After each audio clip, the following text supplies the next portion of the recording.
Hey fans, Matt here with We Know Vegas, and today I'm going to be talking a little bit about how do we get around Las Vegas. Las Vegas is a big place. You've got the Strip, you've got downtown, you've got areas around Las Vegas that you want to get to.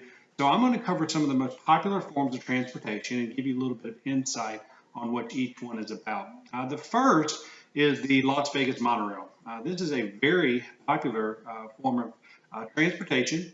And what's interesting about it is that you can basically get from the south side to the north side of the strip and back and forth, but only on one side. So the neat thing about the monorail is that number one, it is ADA compliant. And also children under 5 years old, they will be able to ride for free. Pricing starts at a single ride on the monorail is roughly about $5. You can get an unlimited 24-hour pass that you can use for a 24-hour period for $12. 3-day, 4-day, 7-day passes are available. Make sure you check out their website. Their website address is lvmonorail.com. They have stations all along that side of the strip that you can go from the MGM Grand all the way up to the SLS Las Vegas station. So it's a great way to transport yourself up and down the strip, especially if you're in town for a convention or something like that, that you will be able to take advantage of. They have talked about expanding the monorail down over to Mandalay Bay, which would be a great idea, obviously. And one thing we'd love to see is it connecting to the airport, which I know they're working on as well. Next very popular form of transportation is taxis. Taxi stands are everywhere.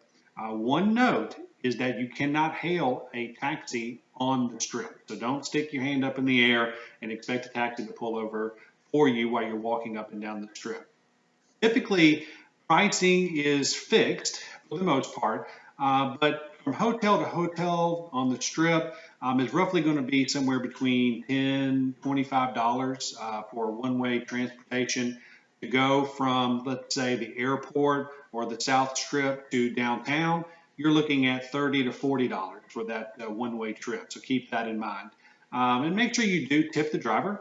Typically, 15 to 20% is a good range of the fare that you want to tip. And they do accept credit cards now. But keep one thing in mind that there's typically a $3 to $4 surcharge for using credit cards. So we always advise using cash when you're in your taxi. Uber and Lyft, they are now in Las Vegas.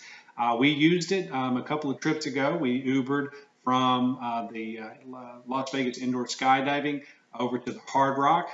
It was like $13. There's no tipping involved. It's all taken care of on the app. Now, one thing to keep in mind with Uber and Lyft is something called surge pricing. When demand is up, the price goes up. So unlike a taxi, which is typically fixed, Uber and Lyft prices can go up and down. So make sure that you're aware of that. Renting a car is another very, very popular thing to do. Obviously, the airport has car rental places, tons to choose from. But also, there's car rental facilities at a lot of the hotels. So if you're thinking about driving up to the Grand Canyon for the day or up the Red Rock Canyon, which we've done, renting a car could be $15, $25 for an entire day. So that's something that you might want to be able to take a look at. Another form of transportation that is very popular, especially for us, is walking. Now, take in mind, from basically the stratosphere down to Mandalay Bay, you're looking at just over 4 miles. So yes, walking is possible if you want to walk the whole strip. But on days where the temperature is over 100 degrees, maybe a cab, maybe Uber, Lyft, maybe the monorail is going to be your better form of transportation. However, if you're just walking, say, from New York to New York up to the Mirage, it's probably a 25, 30-minute walk, which can be a lot of fun. One thing Brandy and I like to do is kind of walk from casino to casino, hotel to hotel, and kind of work our way up one side of the strip or the other. We've done that before and have no problem because you're inside more than half of the time. As with any big U.S. city, be careful when you're walking. The same risks are in Las Vegas as they are in any other city. But walking up and down the strip in downtown Las Vegas, something fun is those street performers, which we've seen. So when you're in Las Vegas, definitely get out. Don't just stay inside the hotel or by the pool or in the casino, get out and explore the city. You'll find that walking around or taking a cab is a great way, but the strip and downtown can get very, very crowded. So make sure that you're planning accordingly. Make sure you stay hydrated this summer if you're walking up and down the strip. And so I wanted just to share a couple of popular ways of getting around. And let us know if you have any questions. We'd love to get those answered for you. And as always, maybe we'll see you in Las Vegas.